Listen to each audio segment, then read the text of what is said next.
누가복음 6장 37절에서 38절 우리 같이 봉독합니다. 시작.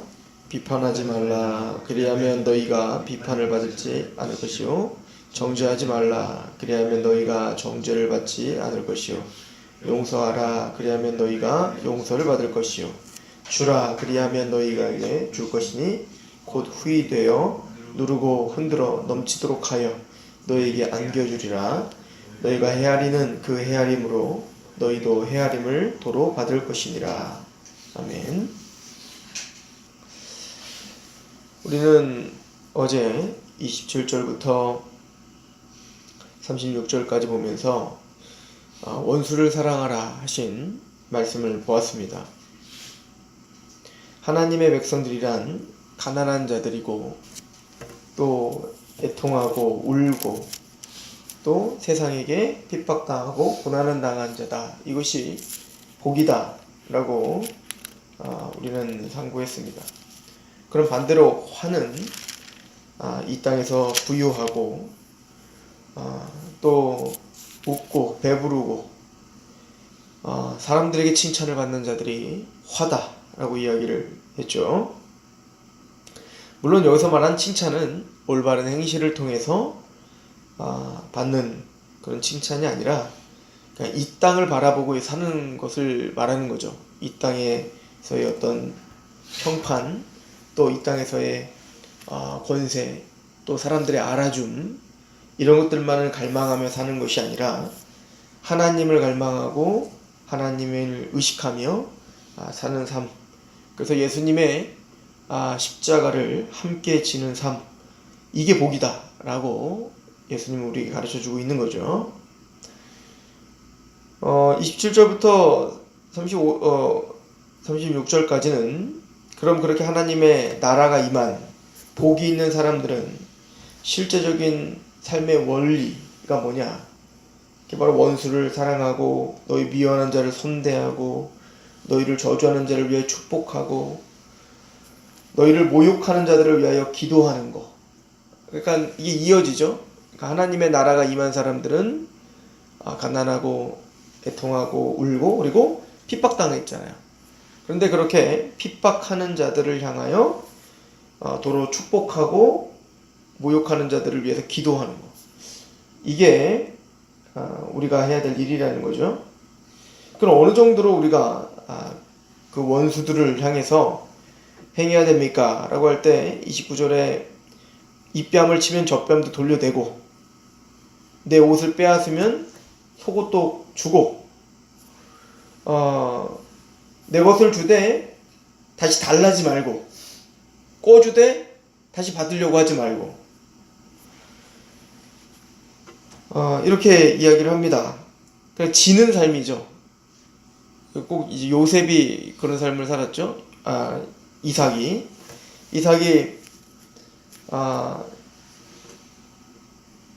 블레셋 땅에 갔을 때 이제 우물을 빼앗겼지 않습니까? 사실은 그게 이제 야곱이 아브라함이 판 우물인데 그 이삭이 그 우물을 빼앗겼을 때 아비멜렉에게 근데 이제 그냥 싸우지 않고 떠나죠. 그랬더니 그랄에 가서 또 팠더니 또 우물이 나는데 또 그랄 목자들과 또 싸움이 나서 또 뺏기죠. 뺏기는 인생을 삽니다. 그런데 그냥 뺏겼을 뿐인데 나중에 아비멜렉이 이삭을 찾아와서 나에게 선대하라. 나와 언약을 맺자. 그러니까 누가 먼저 와서 항복하냐면 아비멜렉이 와서 항복해요. 그러니까 아비멜렉은 강력한 군사력이 있었고 또 이삭의 것을 빼앗았단 말이에요. 이삭이 한 건 빼앗기는 것밖에 한 게 없어요. 그런데 아비멜렉과 그들은 와서 네가 이겼다는 거예요. 네가 믿고 있는 너와 함께하고 있는 하나님이 이겼다는 거죠. 그런 빼앗기는 인생을 살았지만 아비멜렉은 그 인생을 통해서 이삭을 통해 하나님을 본 겁니다. 뺏겼는데 우물을 뺏겼는데 가서 우물을 파면 또 우물이 나더라는 거죠. 그러니까 자신의 힘과 능력과 군사력을 할 수 없는 그러니까 아비멜렉은 죽었다 깨어나도 우물은 팔 수 없는 거예요. 그때 이제 우물을 파면 우물이 나오는 건 신기한 일입니다. 그런데 이삭은 파기만 하면 우물이 나오는 거예요. 뺏겨요. 근데 또 파요. 그러니까 이삭에게는 어떤 마음이 있었을까요? 뺏겼어요. 그러나 내가 파면 하나님은 또 우물을 주신다는 확신이 있었겠죠. 왜냐면은 언약의 자손이었기 때문에 그렇습니다. 이게 다름이죠. 꼭 그런 것 같습니다. 어찌 보면 뺏기는 인생을 살아라, 지는 인생을 살아라, 죽는 인생을 살아라. 그러면 죽을 것 같거든요. 그럼 끝장날 것 같거든요. 그러면 항상 모독당하고 모욕당해요. 사실 그것도 맞아요. 왜냐면 스테반이 지는 인생을 살았더니 어떻게 했죠? 돌맞아 죽어버려요. 그냥 끝났다고요. 그런데 예수님은 우리에게 그렇게 살으라고 이야기를 하세요. 근데 이것은 단순히 우리를 죽이기 위함이 아니고 우리의 것을 다 빼앗기 위함이 아니라 우리를 채워주기 위함이고 우리에게 가장 선한 것들로, 가장 좋은 것들로 주시기 위함이라고 이야기합니다. 31절에 보면 어떻게 보면 황금률이죠. 남에게 대접을 받고자 하는 대로 너희도 남을 대접하라. 그러니까 왜 그럼 우리가 그렇게 지는 인생을 살아야 되고 빼앗기는 인생을 살아야 되는가 하냐면 너희들도 그거 원하잖아. 남들한테 원하는 게 그거 아닌가. 좀 나한테 좀 져줬으면 좋겠고 또 사랑을 내가 받았으면 좋겠고 나를 좀 인정해줬으면 좋겠고 그런 것처럼 너희들도 남을 그렇게 대접하면 된다는 거예요. 그런데 그 이야기는 뭐냐면 오늘 본문을 보면 37절에 비판하지 말라 그리하면 너희가 비판을 받지 않을 것이다. 정죄하지 말라 그리하면 너희가 정죄를 받지 않을 것이다. 용서하라 그러면 너희가 용서를 받을 것이다. 그러니까 하나님은 단순히 네가 비판하지 마. 너는 용서하는 삶을 살아. 너는 빼앗기는 인생을 살아. 너는 지는 인생을 살아. 그렇게 말하고 손을 놓으시는 게 아니라 그러면 네가 비판을 받지 않을 거고 네가 정죄를 받지 않을 거고 네가 용서를 받지 않을 거야. 그러니까 삶의 지혜를 알려주는 거죠. 또 승리하는 비결을 알려주는 거죠. 또 때로는 이 땅에서는 내가 그 열매를 다 받아 누릴 수 없을 수도 있어요. 아까도 말했던 스테반처럼 또 제자들은 그렇게 살다가 정말 그냥 죽었죠. 그러나 하나님께서 반드시 그것을 채워주신다는 거예요. 38절에 주라 그리하면 너희에게 줄 것이다. 그러니까 꿔달라는 자에게 대가를 바라지 말고 그냥 꿔주라는 거예요. 그러면 너희도 주라 그리하면 너희도 너희에게 줄 것이니 곧 후히되어 누르고 흔들어 넘치도록 하여 너희에게 안겨주리라. 너희가 헤아리는 그 헤아림으로 너희도 헤아림을 도로 받을 것이다. 그러니까 하나님이 그렇게 대우하시겠다는 겁니다. 우리가 빼앗긴 만큼 또 우리가 준 만큼 또 우리가 용서한 만큼 우리가 남을 비판하지 않은 만큼 하나님은 우리를 그렇게 대우하시겠다는 거예요. 물론 근본적으로 하나님은 이렇게 먼저 우리에게 대우하셨죠. 사실은 하나님이 이 비판이라는 말은 사실 심판이라는 단어거든요. 심판. 사실은 하나님이 우리를 비판하고 심판하고 판단하는 그 공의로움으로 했다면 우리는 그냥 멸절당하고 맙니다. 근데 하나님은 우리를 그렇게 판단하지 않았어요. 그렇게 심판하지 않았다고요. 그러니까 우리가 받을 정죄를 예수 그리스도께 돌리고 가장 자기의 생명과도 같은 아들에게 돌리고 우리를 용서하셨고 우리를 정죄하지 않았어요. 그리고 우리에게 주셨어요. 후히 주셨어요. 넉넉히 주셨어요. 자기 아들을 주셨어요. 사실은 이 말에는 이 산상수훈에는 이미 가난한 자 그리고 그 의를 바라보며 갈망하고 애통하는 자 그리고 또 하나님의 말씀 때문에 눈물을 흘리고 핍박당하는 자들에게 지금 말하는 거예요. 세상은 이거 이해하지 못합니다. 세상은 어떻게 그렇게 사냐? 그렇게 살면 죽는 거다. 실패하는 거다. 약자다. 남들이 조롱한다. 그런데 이것은 이미 큰 것을 탕감받은 자에게 주시는 메시지예요. 이미 이런 판단을 받지 않고 심판을 받지 않고 정죄함을 받지 않고 용서함을 받은 그 큰 감격을 가진 하나님의 사람들, 세상에게 말하지 않아요. 세상은 이해할 수 없어요. 그런 큰 것을 탕감받은 우리에게 말하는 겁니다. 그러나 오른뺨을 때리며 왼뺨을 돌려대고 억울하죠. 이 이야기는 단순히 바보처럼 당하기만 하라 이 얘기가 아니에요. 그러니까 저 세상을 위해서만 살아 이 얘기가 아니에요. 사실은 하나님은 누구에게 더 관심이 많냐면 우리에게 더 관심이 많죠. 우리가 요즘에 사무엘하 다윗 이야기를 보면서 또 사무엘상과 다윗 이야기를 보면서 봤던 게 그겁니다. 다윗은 복수하지 않았다는 거죠. 아니, 복수하지 않도록 하나님이 도우셨다는 거죠. 사울에게 창으로 찌를 수 있었지만 이 다윗은 창으로 찌르지 않았다는 거죠. 사실은 나발을 다윗이 복수하려고 했어요. 나발이 자기를 무시하는 것 같아서 나발을 당장 다 진멸시키려고 했어요. 근데 그는 이스라엘이었죠. 하나님은 그 다윗을 멈추게 합니다. 누구를 통해서? 아비가일을 통해서 지혜롭게 말하죠. 당신에게 그 더러운 피를 묻히지 마소서라고 하는 거예요. 하나님이 심판하실 겁니다. 하나님이 하실 겁니다. 다윗이 그 아비가일을 칭찬하죠. 네가 나를 살렸다. 네가 참 지혜롭구나. 하나님이 하셔야 될 그 일을 내가 하려고 했구나 라고 하는 거죠.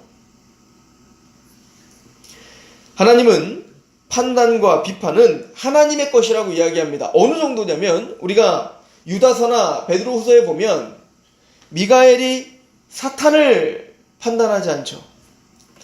사탄이 이제 모세의 시체를 갖고 이제 막 논쟁이 벌어진 거예요. 아무리 봐도 사탄은 잘못한 겁니다. 죄를 지은 겁니다.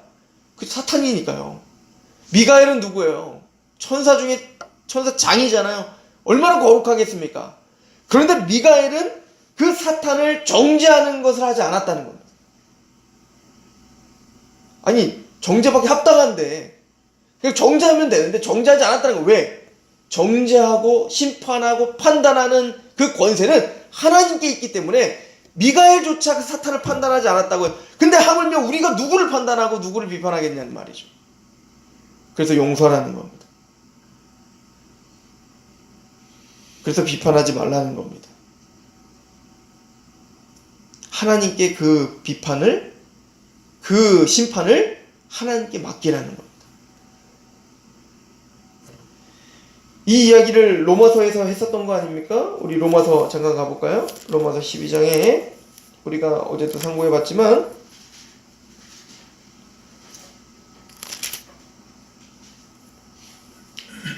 12장 17절 아무에게도 악을 악으로 갚지 말고 모든 사람 앞에서 선한 일을 도모하라. 이 얘기죠. 한마디로 요약하면 사도 바울이 잘 요약했어요. 악을 악으로 갚지 말라는 것. 세상은 악하지만 우리는 그 악을 끊어야 되기 때문에 그 악을 선으로 갚아야 되는 거예요. 저도 가만히 보니까 어떤 이 악순환이 있어요. 관계적인 악순환이 있거나 어떤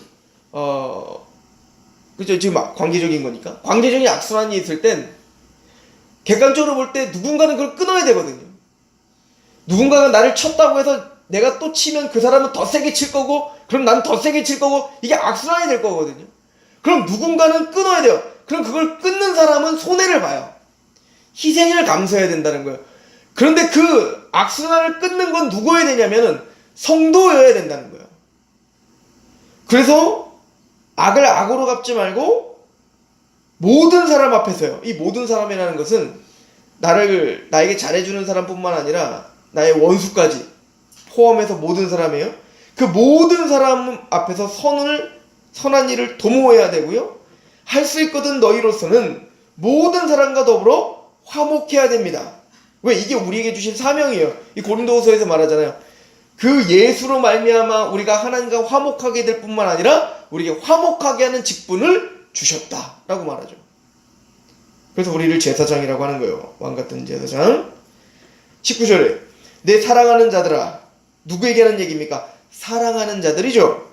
내 사랑하는 자들아, 너희가 친히 원수를 갚지 말고 하나님의 진노하심에 맡기라. 그냥 무조건 참으라는 얘기가 아닙니다.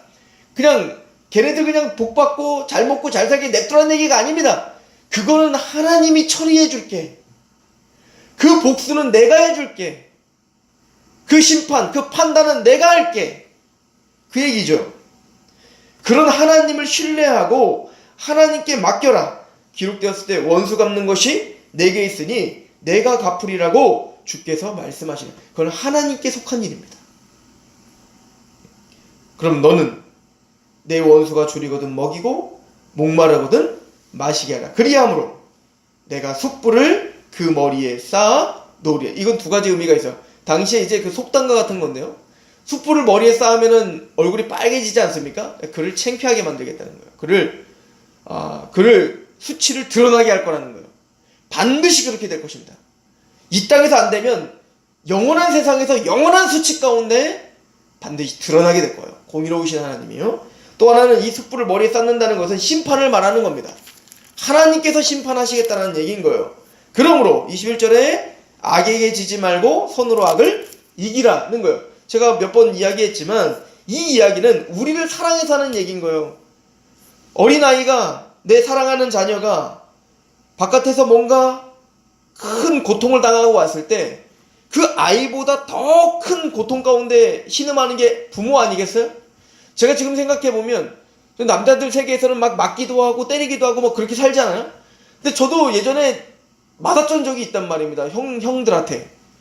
그때는 그냥 맞고 난 다음에 아유 아프다 라고 끝났는데, 지금 제가 우리 아들을 낳고 그리고 제가 예전에 그렇게 중학교 때 맞았던 것을 곰곰이 생각해보면 막 눈물이 날 것 같은 거예요. 그냥 내가 맞은 게 억울해서가 아니라 그냥 제 아들과 오버립이 된 겁니다. 만약에 내 아들이 그렇게 맞았다면 정말 속상할 것 같은 거죠. 그러니까 내가 맞았다는 건 그냥 아무것도 아닌데 아들을 낳고 보니 내 아들과 내 아들의 눈으로 그걸 바라보니까 너무 속상한 거예요. 막 눈물이 나는 겁니다. 그냥 그놈을 신고해야 되나? 뒤늦게? 이게 부모의 마음이잖아요. 우린 그거 알지 않습니까? 하나님은 내가 지금 한 대 맞았을 때, 오른뺨을 맞았을 때 하나님은 정말 린치를 당한 것처럼 아마 속상하실 겁니다. 그러나 내 아들이 뭔가 린치를 당하고 오고 고통을 당하고 왔을 때 그 아들이 칼을 들고 복수를 하겠다고 나가고 내가 대신 한 대 맞았으니까 아빠 내가 두 대 치고 올게요, 그렇게 한다면 그걸 어떻게 그냥 보고만 있을 겁니까? 가만히 있으라고 소리를 질러야 되는 거 아니에요? 가만히 있으라. 너는 가만히 있으라. 왜? 걔가 움직여봤자 선한 것이 전혀 안 나와요. 흥분한 그 아이는 두 대를 때리거나 아니면 칼을 들고 나가면 일이 더 복잡해지는 겁니다. 그러면 내 아들만 손해를 봐요. 일을 처리할 수 있는 지혜가 우리 아들에게는 없어요. 하나님은 단순히 우리가 맞고 터지고 가만히 있으라는 게 아니에요. 하나님이 정해놓은 원리와 원칙이 있습니다. 그래서 공권력이라는 걸 주신 거고요. 그래서 국가라는 걸 준 거예요. 하나님이 괜히 국가에게 칼을 준 게 아니라고 로마서는 이야기합니다. 그 얘기는 복수라고 하는 것은 내가 하는 게 아니라 하나님이 하시는데 그 하나님이 하시는 방법이 있습니다. 그 방법은 국가를 통해서 하는 겁니다. 아니면 학교 당국을 통해서 하는 겁니다. 내 자녀가 뭔가가 지금 손해를 봤다면 그냥 아들아 오른뺨을 맞으면 왼뺨을 돌려대라 이렇게 가르치라는 게 아니에요. 물론 그렇게 하죠. 너는 그렇게 용서해. 그를 용서해. 왜? 용서해야 네가 살아. 생각해보세요. 우리가 누군가 원수를 용서하지 못하면 그 원수는 밥 잘 먹고요, 잠 잘 자요. 그런데 그 원수를 계속 생각하면 내가 죽는 겁니다. 내가 원수랑 밥 먹고 원수랑 잠자고 원수랑 같이 해요. 24시간 내내. 그럼 얼마나 죽겠냐고요. 제가 하나 중요한 진리 하나를 깨달았다니까요. 욕먹는 사람 오래 산다. 이거 성경적이라니까요. 왜 욕먹는 사람 오래 사는 줄 아십니까? 그 사람은 남 생각 안 하거든요. 그러니까 욕먹는 거지. 근데 욕먹어도 전혀 그 사람은 오래 살아요. 왜? 마음 편하거든요. 자기만 하니까. 이기적이니까. 누구만 죽냐면 우리만 죽는 거예요. 남들을 배려하고 그 사람을 배려하고 그러다 우리가 죽는 거죠. 근데 원수를 미워하는 마음이 우리에게 가득하면 내가 죽는 거예요. 내가.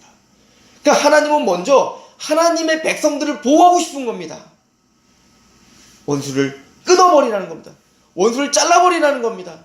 안 그럼 네가 죽기 때문에 그런 겁니다. 하나님이 우리를 창조했기 때문에 우리의 심리적인 어떤 본성을 너무 잘 알아요. 하나님.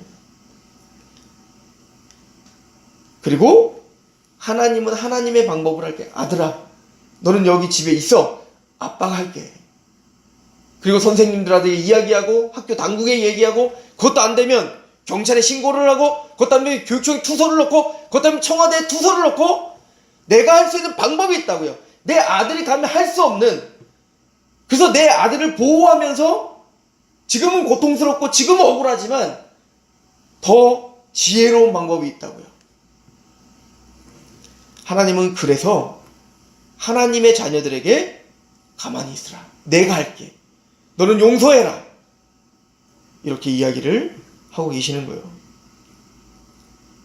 비판하지 말라. 그리하면 너희가 비판을 받지 않을 것이고, 정죄하지 말라. 그리하면 너희가 정죄를 받지 않을 것이고, 용서하라. 그리하면 너희가 용서를 받을 것이고, 주라. 그리하면 너희에게 줄 것이니 곧 후히 되어 누르고 흔들어 넘치도록 하여 너희에게 안겨주리라. 너희가 헤아리는 그 헤아림으로 너희도 헤아림을 도로 받을 것이라. 내가 반드시 보상할게. 넉넉히, 후히. 계시록에 보면 14만 4천 하나님의 백성을 뭐라고 하죠? 흰 옷을 입고 나오는데 그들이 큰 환난 중에 나오는 자들. 이런 십자가의 길을 걸어가니까 큰 환난 속에서 살 수밖에 없는 거죠. 이리 터지고 덜 터지는 거예요. 그래서 그 의인들이 계시록 6장에 보면 뭐라고 고백합니까? 하나님 언제까지 이 의인들이 이렇게 순교자의 피를 흘리는데, 무지한 피를 흘리는데 하나님 가만히 있을 겁니까? 하나님이 얻어터지고 순교당하라고 해서 난 죽었습니다. 그러면 빨리 보상해줘야 될 거 아닙니까? 저 악인들 빨리 심판해야 될 거 아닙니까? 언제까지 이렇게 하나님이 묵묵부답입니까? 그때 하나님 뭐라고 합니까? 얘야, 넌 좀 가서 쉬어라.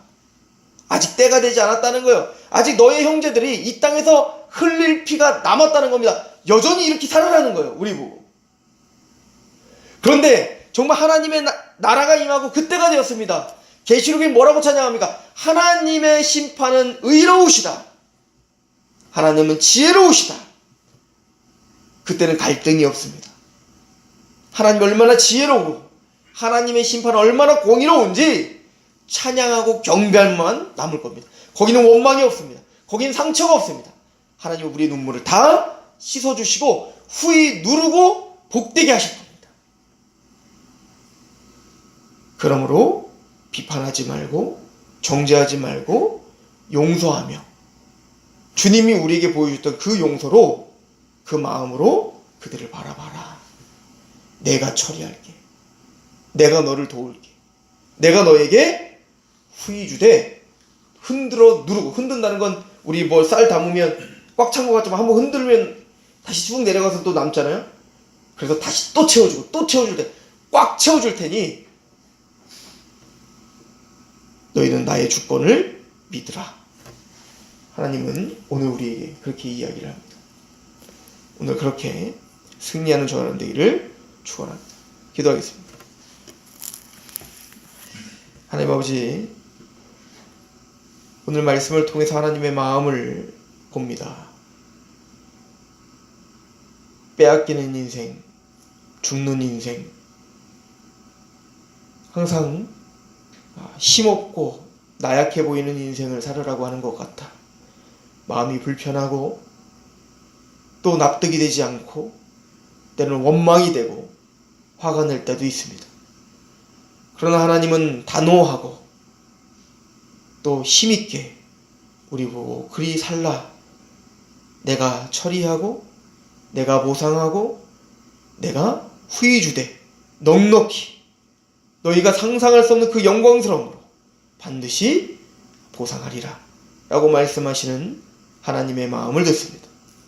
하나님은 우리를 사랑하시되 자기 아들을 내어주시기까지 사랑하시는데 무엇을 더 주지 아니하시겠습니까? 우리를 사랑하시되 생명을 다해 사랑하시는 그 하나님의 열심으로 사랑하시는 것을 우리는 신뢰합니다.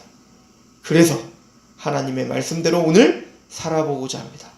하나님, 우리를 긍휼히 여기시고 우리를 도우시고 그 하나님의 언약을, 그 하나님의 사랑을, 그 마음을 놓치지 않도록 세상이 줄 수 없는 그 지혜와 평강을 우리에게 허락하여 주옵소서. 선으로 악을 이기는 하루가 되게 하옵소서. 예수 그리스도의 이름으로 감사하며 기도합니다. 아멘.